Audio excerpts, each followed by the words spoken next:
Vous savez faire l'option optimale pour être au cœur de l'actualité. Mesdames, Messieurs, voici les titres de ce journal. Le monde entier célèbre ce jour, jeudi 5 septembre de l'an 2024, la journée internationale de la charité. Cette journée est commémorée chaque 5 septembre de chaque année. Quel est le sens de cette journée? À suivre dans un court instant l'avis des Malanvillois sur la charité, sans oublier la perception des hommes de Dieu, notamment les religieux au niveau de la religion chrétienne et musulmane. Pendant ce temps, séance de sensibilisation et de renforcement des capacités au niveau communautaire sur la prévention de l'extrémisme violent, la résolution des conflits, les droits humains, ce qui a réuni donc autorités communales, forces de défense et de sécurité, leaders religieux, population de Malanville et Karim Maman. Vous suivrez les précisions de cette séance dans ce journal. Vous aurez sans doute remarqué sur place ici à Malanville, notamment au marché international de Malanville, la rareté du tubercule. Il s'agit de l'iam. Pourquoi ce constat qui se fait remarquer? Quelques revendeuses rencontrées par une équipe de nos reporters reviennent sur cette préoccupation. Restez dans notre pour suivre les détails. Une note en sport, nous parlerons du Ballon d'Or des 6 entraîneurs nominés pour le titre de meilleur entraîneur, meilleur coach de la saison, sans oublier la signature en Tanguay FC de Yolande Niami. À la boucle également la revue de presse nationale de Lukman Rocho. C'est là pour les titres. Merci de vous installer confortablement. Sota Midi Magazine, le point de l'actualité de la journée sur ta radio. Sota FM, c'est maintenant et tout de suite. C'est maintenant et c'est tout de suite l'actualité, la journée internationale de la charité. Cette journée est commémorée tous les 5 septembre dans les 4 coins du monde entier depuis plusieurs années.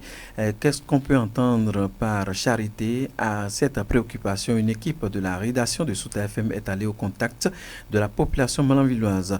La charité, c'est l'amour du prochain, le bienfait dans la société selon les citoyens rencontrés. Pour plus de détails, suivez un extrait de leurs propos. Du sens du mot, je pense que la charité, c'est un mot qui nous amène un peu vers l'amour. Et à travers ce mot, je pense que il est préférable de s'exprimer par des gestes, puisque le mot nous appelle à des gestes, l'amour du prochain, l'aide au prochain, et les dons et autres. Et je pense que tant qu'il y a la vie, nous devons s'entraider. Et aider quelqu'un, c'est un don. Il ne faut pas aider forcément quand on attend un retour de ce soi. Et je pense que c'est un moment pour souvent se rappeler de ça et faire avec volonté. Il ne faut pas attendre forcément que les gens viennent exprimer leurs besoins. Mais néanmoins, quand on voit quelqu'un a besoin du peu qu'on a là, on puisse lui apporter un peu pour qu'il puisse aussi survivre.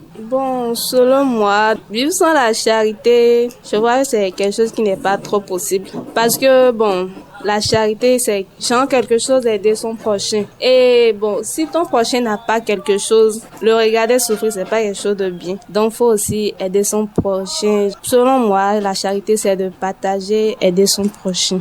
Nous ne pouvons pas vivre sans la charité parce que il faut avoir l'amour du prochain pour vivre dans la vie. Parce que dans la vie, quand tu vas aller quelque part, l'amour que tu as déjà à quelqu'un d'autre ici, quand tu vas aller là-bas aussi, ils vont te combler aussi de l'amour comme ça. Aider son prochain dans la vie. Quand tu aides ton prochain, Dieu va aussi t'aider. Et surtout, ceux qui sont dans le besoin aussi.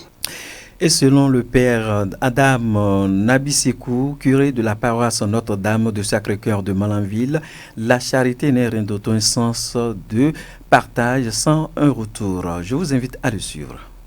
Au niveau de la charité religieuse, la charité chrétienne, nous pouvons dire que la charité chrétienne puise sa source dans l'amour même de Dieu, qui n'est pas simple don de quelque chose à quelqu'un, on parle d'aumône aussi, qui n'est pas une question d'aumône à faire, mais qui surpasse ce niveau-là et s'enracine dans le don de soi. Il ne s'agit pas de donner quelque chose, il s'agit de se donner soi-même. Et ce don de soi-là, c'est ce que Dieu a fait dans le don de son Fils pour l'humanité et dans le don de soi du Fils Jésus pour le salut de l'humanité. Dieu donne son Fils aux hommes pour qu'il leur montre le chemin qui conduit à lui et lui il donne sa propre vie pour sauver l'humanité. Et donc la charité chrétienne puise sa source dans cette donation de soi de Christ pour la rédemption du monde. Et ça invite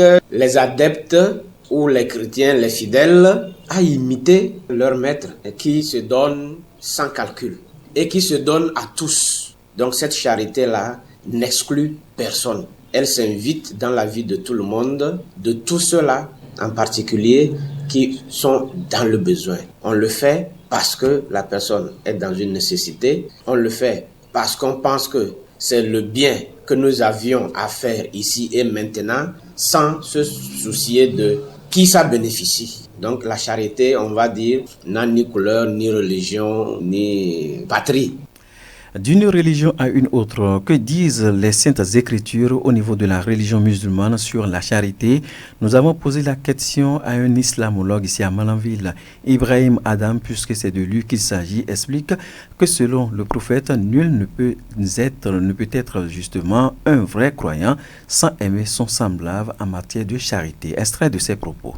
La charité, c'est un bonheur que tu aimes à toi-même d'aimer ça à ton prochain. Comme le prophète alayhi salatu wassalam, il nous en a parlé dans ses hadiths authentiques disant que la yu'minu ahadukum hatta yuhibba li akhihi ma yuhibbu li nafsi. Que aucun d'entre nous ne serait pas un vrai croyant 100% tant qu'il n'aime pas le bonheur qu'il aime à lui-même là, tant qu'il n'aime pas ça à son prochain. L'islam même en question en a parlé de la charité. Pour qu'on soit un bon musulman, un bon croyant, il faut qu'il y ait la charité. Le bonheur que tu aimes à toi-même, le côté fortune, caractère, côté tolérance et consort, faudrait que tu aimes ça à ton prochain, que ça soit voisin, ainsi jusqu'à avancer. Donc, en tant que musulman ou musulmane, partout où tu es dans ce bas monde, il faudrait que tu aies la charité. En général même, il n'y a pas la charité aujourd'hui. Mais il y a certains, jusqu'à présent et jusqu'à la finition de ce bas monde, il n'en manquera pas, mais ils seront très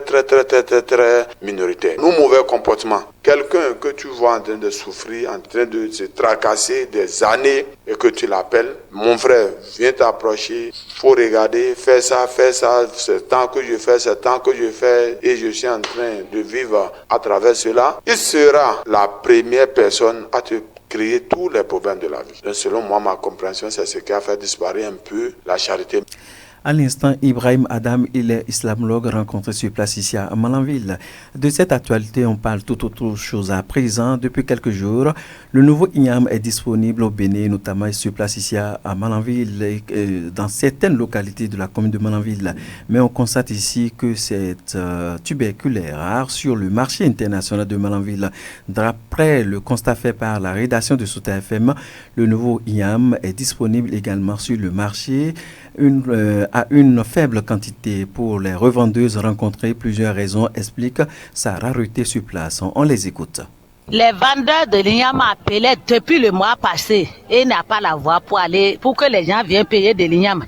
Et encore, s'ils ont quitté la maison, les douaniers les arrêtent à Ndali. Hier, ils ont pris 200 000 partisans. Et là encore, les douaniers devant Boussoukalila. Et aussi, ils ont pris 100 000. Un seul camion. Donc maintenant, ils sont arrivés ici. Maintenant, l'IAM, c'est devenu cher. Là-bas, avant-hier, les 20 sacs qui sont arrivés, nos cousines veulent amener ça à Gaïa. Les mariés les a tapés correctement. Ils ont dit de retourner. Si c'est pas que celui qui est le piroguier là, il est puissant et il allait le jeter dans l'eau. Parce que l'année passée, comme c'est sorti dans ce mois-là, on a vendu 36 000. Maintenant, voici, ils cherchent même 20 000, ils n'ont pas trouvé. 20 000 francs, les gens cherchent, ils n'ont pas trouvé. Depuis, il n'y a aucun sac. Les sacs qu'on a ouverts, personne n'a pas payé. Depuis la fermeture des frontières, nous n'avons plus le droit de traverser aussi le fleuve que nous traversons pour aller vendre nos marchandises dans le marché de Gaïa. Voilà que nous y embossons là un peu de quantité. Nous n'arrivons pas à vendre ça. Les Nigériens qui viennent souvent dans nos marchés aussi pour acheter ne viennent plus.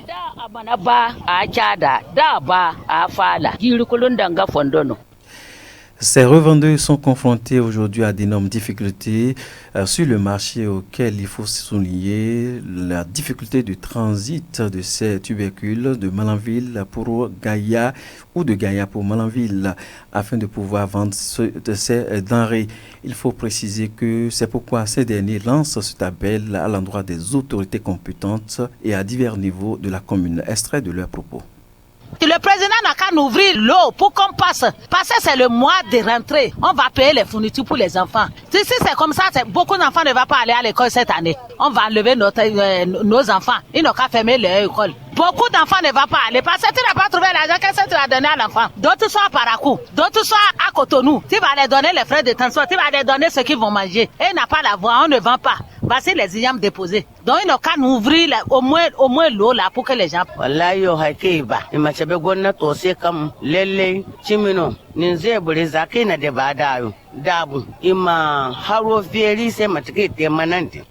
C'est pourquoi nous demandons aux autorités de bien vouloir nous permettre de traverser les eaux pour aller vendre nos marchandises à Gaïa pour pouvoir bénéficier d'un peu d'argent parce que la rentrée est déjà proche. Nos enfants n'auront pas la possibilité d'aller à l'école dans ces conditions.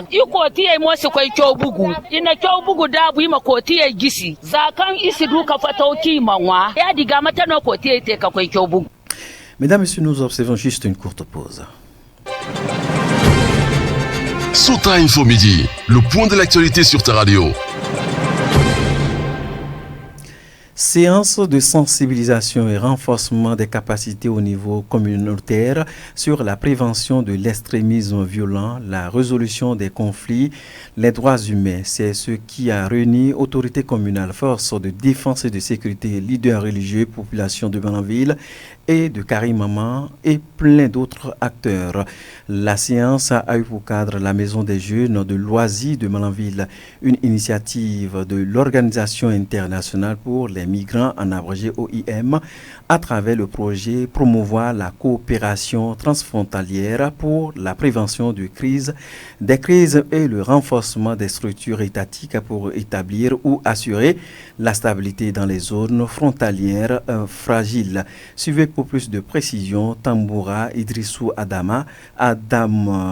Il est le chef bureau de l'OIM. Il nous explique ici le cadre dans lequel s'inscrit ce projet. Le projet régional, promouvoir la coopération transfrontalière pour la prévention des crises et le renforcement des structures étatiques pour rétablir ou assurer la stabilité dans les zones frontalières fragiles, financé par le ministère fédéral des Affaires étrangères de l'Allemagne, s'inscrit non seulement dans les priorités gouvernementales, mais vient renforcer une dynamique enclenchée depuis longtemps par l'ABGF qui se présente comme un précurseur dans la sous-région ouest africaine. Mesdames et messieurs, faut-il le rappeler, ce projet, qui est à sa deuxième phase, vise à contribuer à la stabilité régionale dans les zones frontalières en situation de fragilité en Afrique de l'Ouest, pour l'amélioration de la gouvernance des frontières, le renforcement des structures étatiques, la promotion de la coopération transfrontalière et l'engagement des communautés dans les pays du Golfe de Guinée. Au Bénin, plusieurs activités ont déjà été réalisées en partenariat avec le ministère de l'Intérieur et de la Sécurité publique et d'autres institutions telles que les services des douanes, les services des eaux, forêts et chasse, les sapeurs-pompiers, les services judiciaires.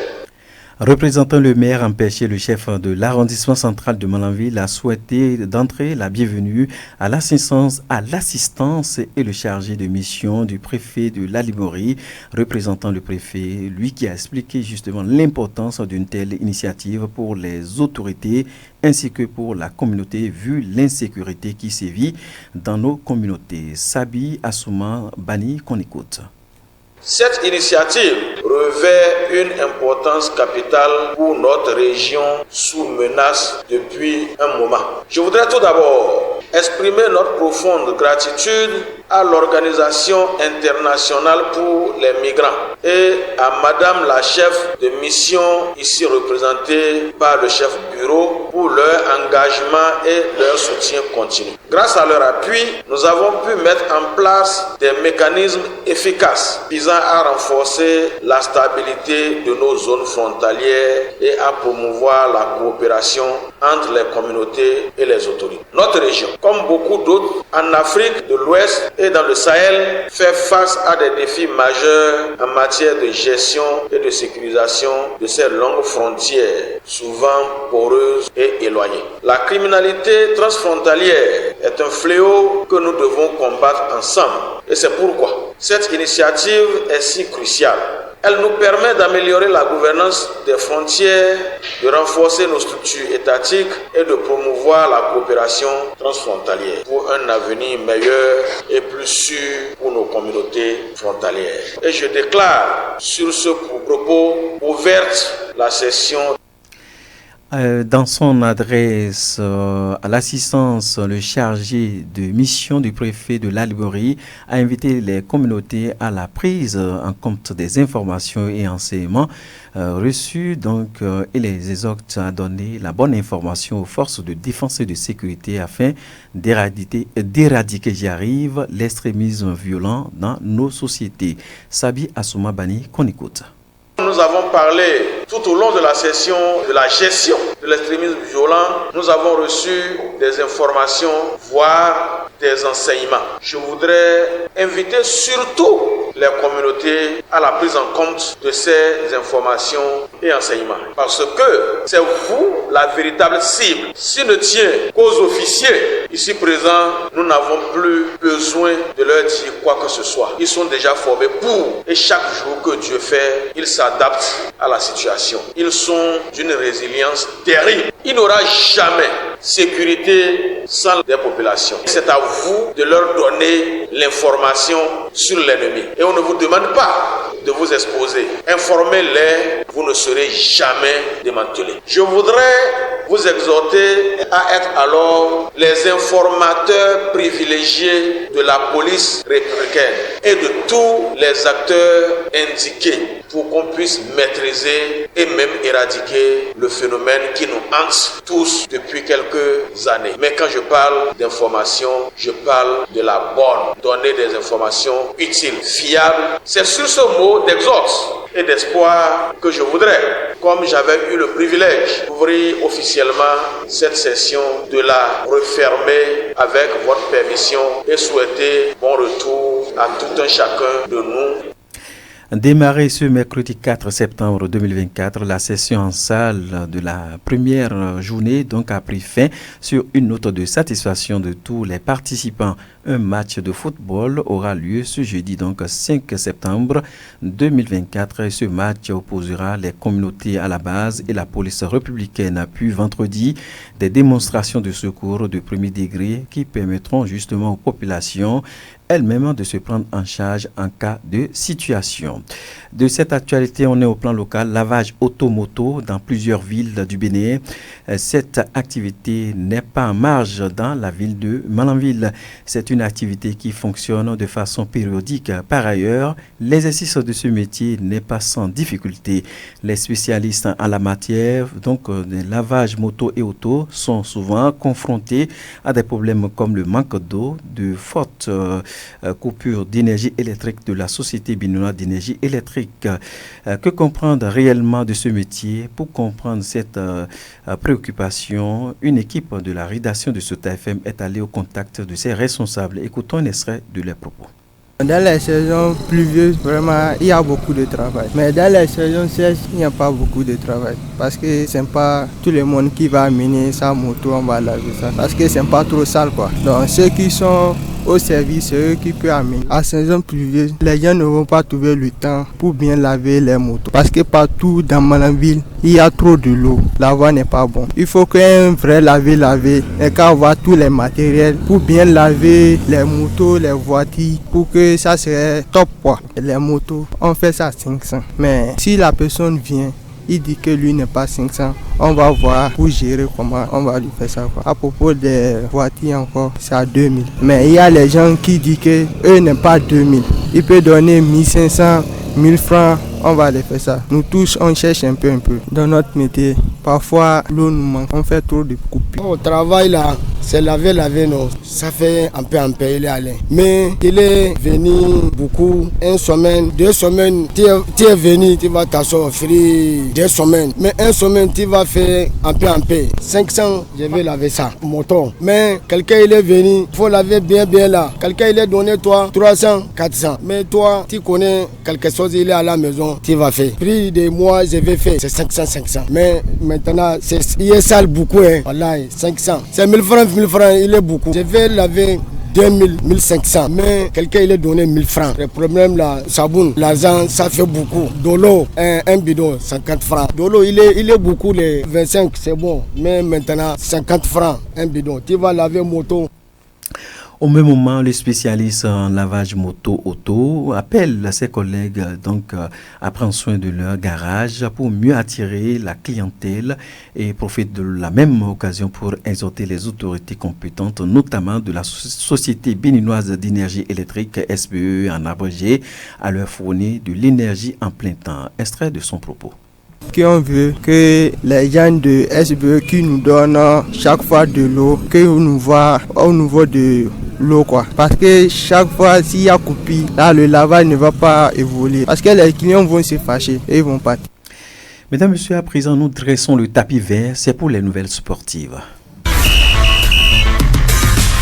Le sport dans son ensemble et avec toutes les disciplines, c'est sur Sota FM, la meilleure pour les informations sportives d'ici et d'ailleurs. Les sports sur la radio Sota FM, c'est tout de suite. Nous parlons des 6 entraîneurs nominés pour le titre de meilleur coach de la saison. En parallèle de la course au Ballon d'Or, France Football a dévoilé donc depuis hier la liste des 6 entraîneurs nommés pour le trophée du meilleur technicien de la saison 2023-2024. Ce prix sera donc décerné lors de la cérémonie du Ballon d'Or prévue pour le 28 octobre. Parmi les finalistes, nous avons justement des figures emblématiques de football. Luis de la Fuentes se distingue grâce à son sacre avec l'Espagne lors de l'Euro 2024. Un espoir donc qui le place en bonne position dans cette compétition. Nous avons Xabi Alonso qui a mené donc le Bayern au titre du champion d'Allemagne, se trouvant également parmi les favoris, tout comme Pep Guardiola, voilà, c'est un nom espagnol qui a guidé Manchester City à la victoire en Première Ligue et au Mondial ses clubs. Nous avons un autre entraîneur, Gianni Pirro, voilà, lui il est aussi en lice après avoir triomphé en Ligue Europa avec l'Atalanta Bergame. Enfin, Lionel Scaloni, il est victorieux avec l'Argentine lors de la Copa América, complète ce prestigieux panel d'entraîneurs. Donc rendez-vous le 28 octobre prochain. Parlons très rapidement de Yolande Niami qui signe donc désormais en Tanguay FC. Il faut préciser que l'internationale béninoise Yolande Niami poursuit son ascension en rejoignant Tanguay FC, club de première division marocaine. Ancienne buteuse d'Espoir FC de Cotonou et du Roja Air, Yolande Niami s'apprête donc à relever un nouveau défi, renforçant ainsi sa position parmi les joueuses clés du football féminin africain. Son talent, son expérience sont attendus pour briller à nouveau sous les couleurs de Tanguay FC dans un championnat en pleine croissance. Juste après cette actualité, nous installons Lokman Rotio dans sa revue de presse nationale et c'est tout de suite. Suivez la revue de presse sur Sota FM. Amis de la plume et du papier, mesdames, messieurs, bonjour. Après le récit du procès des ravisseurs de Steve Amoussou hier, ce jeudi, les confrères font des analyses et commentent le dossier. D'entrée, c'est Quotidien Dynamis Info qui s'interroge. Le procès à la criette fait-il éteindre l'effet des mandats d'arrêt internationaux émis par le Togo? Se préoccupe en manchette le journal. Quotidien Le Meilleur semble répondre lorsqu'il explore la complexité juridique entre le Bénin et le Togo après la condamnation des ravisseurs par la criette. La criette a surpris en jugeant deux Béninois d'avoir enlevé frère Ouvi à Lomé, exposant d'après le journal les complexités de la coopération juridique entre le Bénin et le Togo. En effet, bien que les accusés aient été jugés au Bénin, la justice togolaise pourrait maintenir son mandat d'arrêt pour le traitement des infractions transfrontalières. Le journal relève que le Togo pourrait demander l'extradition des suspects pour les juger sur son territoire, mais le Bénin pourrait également refuser en raison du principe de non bis in idem interdisant de juger une personne deux fois pour le même fait, suppute le journal. De toute façon, pour Matin Libre, la justice béninoise doit aller plus loin. Revenant sur les dépositions, précisément dans cette justification, observe le Canard, Jimmy Gandaho affirmait, d'après ses propos relayés par plusieurs médias, qu'ils ont accepté cette mission en tête togolaise contre une promesse de faire participer quelques combattants du club MMA Revieso à une compétition en Indonésie. Ce bout de phrase, décrypte mon confrère, est révélateur d'une pratique contraire à tout type de sport. Autrement, poursuit le Quotidien, ce club s'apparente à un réseau qui s'adonne à des pratiques peu orthodoxes en échange de promesses et corollaires. Pourquoi kidnapper pour obtenir la participation à une compétition? À quel registre répond cette pratique?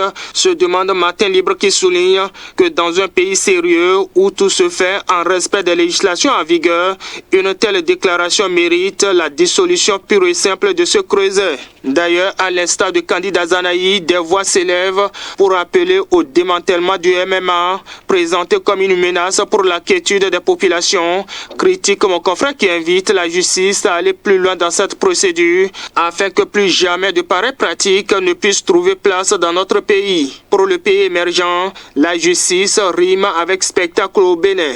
À l'analyse, Dynamis Info relève que l'examen par la criette a permis de comprendre jusqu'à quel point les droits de Steve Amoussou ont été bafoués par des individus qui ont finalement choisi de coopérer avec la justice béninoise. Des vices de procédure qui devront amener la criette à classer le dossier, conclut Dynamis Info. Par contre, dans la suite, dans un autre registre, la Relève Info appelle à se saisir de la gestion financière de l'Assemblée nationale. Le journal parle de gestion des institutions de la République. Et si on auditait les missions parlementaires, propose en titre la livraison qui soutient que cela y va de la moralisation de la vie publique.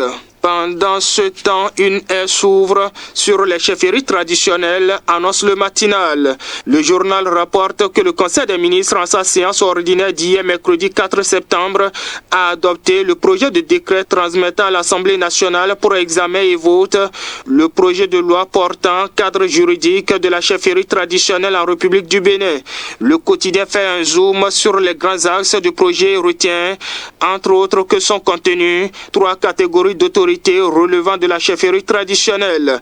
Il s'agit des rois, des chefs traditionnels et des chefs coutumiers. Par ailleurs, le projet pose le postulat que chaque chefferie, la dévolution du pouvoir s'opère sous la supervision d'un conseil de désignation créé par la Chambre nationale de la chefferie traditionnelle, dont les attributions, l'organisation et le fonctionnement seront déterminés par une voie réglementaire. Fait savoir le Canard qui complète que ce projet prévoit les sanctions applicables au manquement des autorités de la chefferie traditionnelle pour éviter d'éventuels dérapages.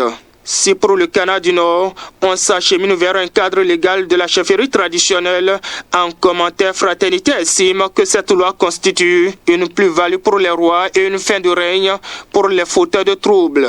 Et toujours au cours du même Conseil des ministres, Le Meilleur et le Chasseur Info rapportent que le président Patrice Talon et son gouvernement autorisent l'exécution des 2 autres avantages des aspirants au métier d'enseignant AME. La gratuité des frais de scolarité au profit des enfants des AME, désormais effective à partir de ce mois, et les AME du sexe féminin jouiront désormais d'un congé de maternité dès cette rentrée, détaille le Chasseur Info. Ce sont des mesures sociales donc, apprécie quotidien Le Meilleur qui certifie que le gouvernement du président Patrice Talon supprime les frais de scolarité pour les enfants des AME.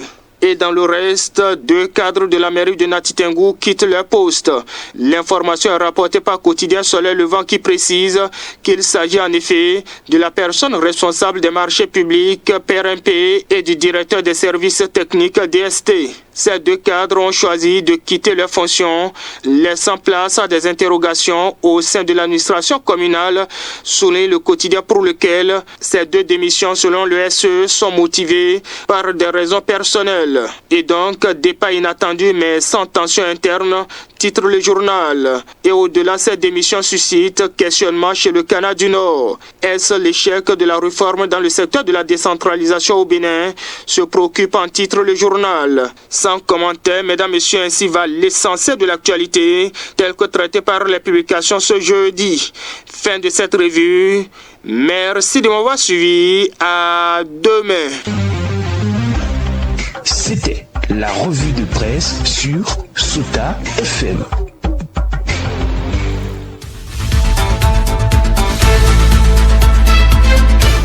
Et bien voilà, fin de ce journal. Merci de l'avoir suivi. Collaboration technique, on retrouve Moudjaïdou Oruyo. À l'édition, il a pour nom Karim Inoussa. Merci à la rédaction pour la réalisation de cette demi-heure d'information. Présentation de Nogakli, c'est mon nom. Portez-vous bien.